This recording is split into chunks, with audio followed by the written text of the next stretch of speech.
Hello អ៊ុយបាត់យូរមែនតើណោះឥតបង្កើតកូនដើម្បីទុកចាត់ការទស្សកម្មហើយកូនមកទុកឲ្យហើយដើម្បីកម្ចាត់ទស្សកម្មនៅថ្ងៃអនាគតមកកើតជាព្រះរាមដើម្បីកម្ចាត់យក្សហ្នឹងថ្ងៃហ្នឹងសូមមកនិយាយពីដើមកំណើតរបស់ទស្សកម្មពីណាគេស្គាល់ទស្សកម្មអត់រឿងហ្នឹងគឺវាអញ្ចេះកាលហ្នឹងដល់អាណត្តិដែលព្រះអិនក៏ត្រូវតែងតាំងពួកព្រំតាមតំណែងនីមួយៗប៉ុន្តែមិនដឹងមកចេះថាប្រអិនវគ្គហ្នឹងគាត់តែងតាំងអត់ត្រូវតំណែងយកអ្នកមានបទពិសោធន៍តិចយកមកធ្វើតំណែងខ្ពស់យកអ្នកដែលមានបទពិសោធន៍ច្រើនធ្វើតំណែងទាបវាធ្វើឲ្យមានព្រំម្នាក់មួយអង្គហ្នឹងអត់ពេញចិត្តឈ្មោះថាព្រំអានន្តអត់ពេញចិត្តហើយក៏ចាប់ផ្ដើមលែងចូលគាល់លែងទៅប្រជុំលែងទៅជួបប្រអិនលែងទៅចូលគាត់ប្រអិនលែងទៅសួរសុខទុក្ខប្រអិនលែងទៅលេងអានសួរដូចមុនណាប្រអិនហ្នឹងក៏គាត់ខ្ញាល់ដែរគាត់ថាពេលគាត់ប្រកាន់ច្រើនម៉ែហៅវាមកជួបអញមើលដល់ពេលគាត់មកជួបស្រាប់តែដាក់បដាសាគ្នាទៀតដាក់បដាសាទៀតដាក់បដាសាឲ្យគ្នាคล้ายទៅជាយក្សនៅចាំលៀងជើងពួកទេវតាដែលចូលគាល់គាត់យល់អត់ពួកទេវតាដែលត្រូវចូលគាល់ប្រអិនហ្នឹងមុនឡើងកម្មចដាចូលគាល់ហ្នឹងគឺគេត្រូវលៀងជើងសិនហើយដាក់បដាសាឲ្យអានន្តព្រំហ្នឹងធ្វើជាអ្នកលៀងជើងប៉ុន្តែមានមុខជាយក្សហើយរាល់ពេលដែលគាត់លៀងជើងឲ្យទេវតា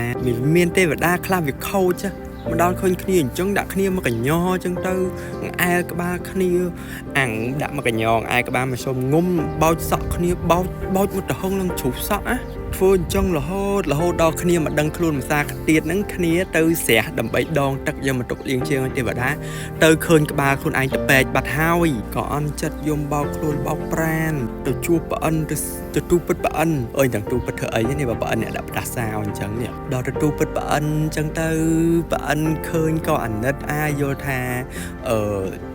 គាត់នឹងធ្វើការឲ្យខ្លួនឯងហ្នឹងអស់រយៈពេលជាច្រើនឆ្នាំហើយអញ្ចឹងអាណិតទៅអនុស្សាវរីយ៍អញ្ចឹងណាយល់ឃើញអញ្ចឹងក៏ព្រមបកគលពៅថ្មីឲ្យអត់ដោះផ្ដាសាឯណាអត់ដកផ្ដាសាចាញ់ទេគឺឲ្យពៅថ្មីឲ្យគ្នាហ្នឹងមានម្រាមដៃជាពេជ្រច្អល់ទៅអ្នកណាគឺអ្នកនងស្លាប់មិនឲ្យយកទៅសម្លាប់គេឲ្យយកទុកកម្រាមគេថាណែអញមានម្រាមដៃពេជ្រប្រយ័ត្នណាកុំមកលេងជាមួយអញប្រយ័ត្នណាអញប្រកាន់ណាប្រយ័ត្នអញច្អល់ប្រយ័ត្នអាយៈហ្នឹងមិនយកទៅទុកកម្រាមគេណាយកទៅច្អល់ដាក់គេនឹងឯងខំកិច្ចពីផ្ទះថាថតនៅផ្ទះទៅវាថ្លង់កិច្ចមកថតនៅសាលាទលេបិទឥឡូវមានមនុស្សមក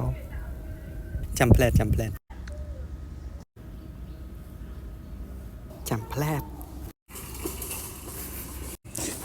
តដល់ណាបែបមិញយកទៅបាញ់គេឲ្យតែឃើញទេវតាមករបៀបថាអានឹងធ្លាប់ធ្វើបាបអញច្អល់ហែងអានឹងធ្លាប់ធ្វើបាបអញច្អល់ហែងអានឹងធ្លាប់ធ្វើបាបអញច្អល់ហែងដល់យូរទៅគេជក់គេចង់សាកល្បងរិទ្ធិបារមីរបស់ម្រាមដៃពេជ្រហ្នឹងក៏អាណាក៏ដោយអត់ធ្វើបាបវាក៏វាដែរច្អល់ដែរអូយងាប់ពេញនឹងឯងទេវតាងាប់ពេញនឹងឯងដល់ទៅតំណឹងហ្នឹងដឹងទៅដល់ប្រអិននឹកស្មានថាវាយកទៅអុកលុកបានដល់ថ្នាក់ហ្នឹងណាក៏អញ្ជើញហៅព្រះនារាយឲ្យមកជួយចាត់ការវាអូយព្រះនារាយគាត់ដឹងតំណឹងយកទៅដេកគិតធ្វើមិនទេអញអើយមិនស្រួលវាគ្រាន់បើកភ្នែកឃើញអញហ្នឹងវាច្អល់មកអញហ្នឹងងាប់ទេសារវាគិតចុះគិតឡើងក៏ហើមចូលបាយហ្នឹងប្រែកាឡាទៅជា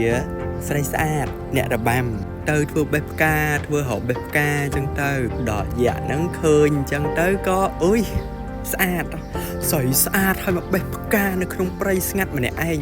អើយឆោតអត់គិតថាខ្មោចលើងទៅដឹងទេបើមនុស្សយើងគិតទៅណាដូចចម្លែកដូចមិនមែនមនុស្សទេមកអត់ខ្លាចខ្មោចអត់អីហ្នឹងវាអត់ទេវាឃើញស្រីស្អាតកាឡាមួយទៅស្ងាត់ដែរគេចូលទៅមកញ៉ែចូលទៅoutdoor អីចឹងណាចូលទៅញ៉ែណែអូនស្រីស្រឡាញ់បងអីទៅបិទបងរៀងក្បាលតពេកបន្តិចមែនប៉ុន្តែបងស្មោះអូនបងស្មោះបងខ្លាំងបងមានម្រាមដៃពេជ្រអីចឹងនាងរបាំហ្នឹងក៏និយាយថាទេយើងជាអ្នករបាំបើសិនជាបរោះណាចង់បានយើងធ្វើជាប្រពន្ធតើចេះរាំដូចយើងអីចឹងណាយ៉ាហ្នឹងក៏ថាមើល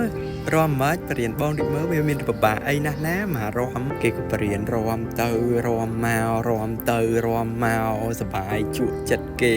ដល់ក្បាច់នាគវត្តកតុយក្បាច់ហ្នឹងត្រូវប្រើម្រាមដៃមកច្អល់ចុងជើងខ្លួនឯងព្រោះនាគវត្តកតុយត្រូវច្អល់ទៅកតុយ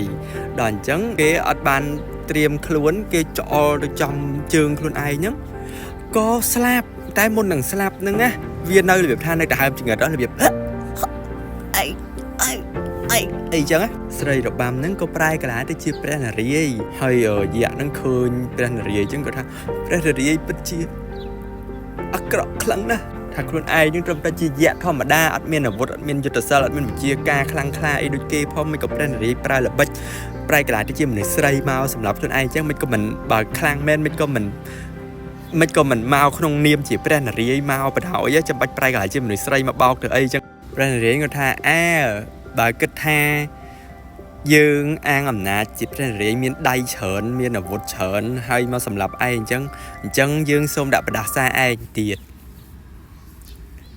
ដាក់បដាសាទៀត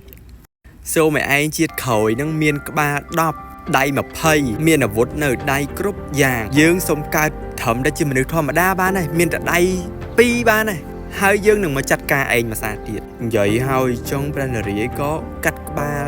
យៈនឹងទៅដោយសារតែបដាសាព្រះនារាយណ៍ក៏ធ្វើឲ្យយៈនឹងទៅកើតទៅជាទុសកាន់ជាកូនអ្នកណាអីមានបងប្អូនម្នាក់អាហ្នឹងចាំឃ្លីបក្រោយទៀតហើយនឹងហើយដែលជាប្រវត្តិទុសកាន់ដែលទុសកាន់មុនកើតមកហេតុអីបានគេខ្លាចគេត្រូវបង្កើតកូនមកឲ្យដើម្បីទុកមកចាត់ការទុសកាន់គឺត្រូវត្រៀមអានេះឲ្យដើម្បីទប់ស្កាត់ទុសកាន់ហេតុអីបានអញ្ចឹងគឺដោយសារប្រវត្តិទុសកាន់ហ្នឹងពីមុនហ្នឹងគឺវាអញ្ចឹងឯងទើបគេដឹងថាបដាសាព្រះនារាយណ៍ហ្នឹងគឺឲ្យទុសកាន់កើតមកមានដៃច្រើនមានក្បាលច្រើនមានវិជ្ជាការខ្លាំងហើយប៉ុន្តែត្រូវមកប្រយុទ្ធជាមួយនឹងព្រះនារាយណ៍ភាសាទៀតហើយត្រូវចាញ់ព្រះនារាយណ៍ភាសាទៀតហ្នឹងបានគេត្រូវបង្កើតនេះបង្កើតនោះមកដើម្បីការពារឲ្យហើយព្រោះអីដឹងថាកើតមកគឺនៅតែអាក្រក់អញ្ចឹងបើមិនអាក្រក់ទេមិនមែនកើតមកហើយត្រូវប្រយុទ្ធជាមួយព្រះនារាយណ៍ភាសាទៀតទេអញ្ចឹងណាអញ្ចឹងបានគេត្រូវបង្កើតមកឲ្យគេខ្លាចអីហើយទាំងអស់ហ្នឹងវាក៏ជារឿងប្រវត្តិរបស់ទុសកាន់នឹងឯងនិយាយទៅក៏ពិតទៅប្រវត្តិរៀមគេមិនថាខ្ញុំទទួលស្គាល់ថារឿងនេះទៀតខ្ញុំខុសពីរឿងដែលខ្មែរយើងមានតែស្មាតទោសដោយសារតែរឿងខ្មែរខ្ញុំអត់យល់ដល់ពេលរឿងនេះខ្ញុំស្ដាប់ទៅខ្ញុំយល់ខ្ញុំស្ដាប់ទៅខ្ញុំយល់សាច់រឿងខ្ញុំដឹងថាដំណើរដើមរឿងវាអញ្ចឹងខ្ញុំស្ដាប់យល់សាច់រឿងវាអត់ដាច់ដល់ទៅវាធ្វើឲ្យខ្ញុំចង់យកមកនិយាយឲ្យស្ដាប់វាមិនមែនជាប្រវត្តិសាស្ត្រទេវាគ្រាន់តែជារឿងនិទានទេអញ្ចឹងកុំជេរខ្ញុំអូខេប្រយ័ត្នខ្ញុំជេរវិញ